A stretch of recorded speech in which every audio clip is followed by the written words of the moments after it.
Hello， 大家好，欢迎回到外媒看中国，我是安博然。A US fashion designer and his friends were denied entry to Beijing's 600-year-old Forbidden City because of their dark and strange look, prompting the designer to say that he felt his freedom of expression was being stifled. Of course, this led to the usual anti-China trolls, accusing China of harming someone's human rights. But if you really think about it, is this really any different from the Vatican requesting guests cover their arms, or fancy restaurants in Europe denying guests wearing slippers? Today we'll chat with friend of the show, Eric Zhong. This is Reports on China. I'm Andy Borham in Shanghai. Let's get reporting. Beijing's Forbidden City, a 601-year-old site that was the imperial palace of the Ming and Qing dynasties for hundreds of years, has turned away a US fashion designer and his wife and friends because of their clothing and makeup style, sparking debate online. Here's an image of the group just outside the gates of the Forbidden City, moments before they attempted to enter and were turned away. Owens, who literally runs a clothing brand called Fecal Matter, made an Instagram post about the rejection, which read in part, "It's humiliating and dehumanizing when security escorts you and makes you feel like a criminal. What we take away from this experience is more determination to keep doing what we do, to fight for more acceptance and tolerance, to fight against those who try to box people in and remove freedom of expression." Beijing Daily weighed in, reminding the group that the Forbidden City and other sites like it are important and significant cultural locations that deserve respect. Respect is mutual. In this case, it's clearly not that these people's freedom to dress is not respected, but rather that they don't respect Chinese history and culture.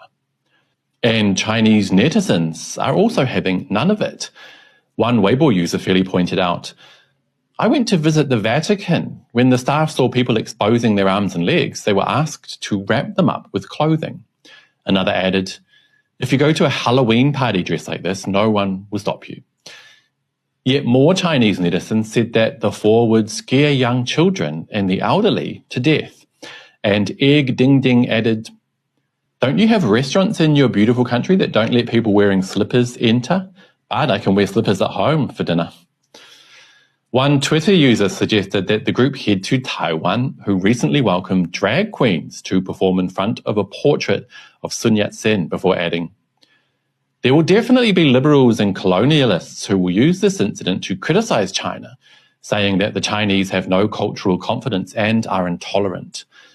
The problem is that this kind of weird dressing style makes not only Chinese people feel uncomfortable, but most Westerners also don't like it."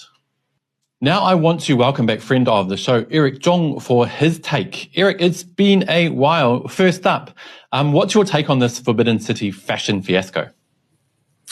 Well, I think it definitely shows that people are now growing more aware of their own cultural identity and, showing that respect is a mutual thing. What is the significance of the Forbidden City and why do you think the group were turned away? Well, I think first, Forbidden City is an old name, okay? It is an imperial palace that can be traced back to the Ming and Qing dynasties. But it holds a special significance not because of people's respect for the feudal system, of course, but because of the cultural significance it holds. In fact, now we refer to this very place more often as the Palace Museum. So it's the biggest ancient culture art museum in China, actually, and is visited naturally by thousands of people every single day. So suppose the group was turned away mainly just because they could affect or even disturb other visitors. Well, do you feel, though, that this is some kind of attack on freedom of expression, or do you reckon that most people, even overseas, will understand it's just a matter of respect and decency? Well, I think we need to be cautious with generalizing this concept of freedom of expression or freedom of speech, because freedom is indeed something very significant, and that's precisely why we must protect it from being abused as a concept. Well, I think it's understandable for other visitors or people with some special connections to Chinese culture and identity to feel disrespected. And I actually took a look at many comments online, both in China and overseas. And it seems to me that many people found this overtly attention-begging behavior repugnant.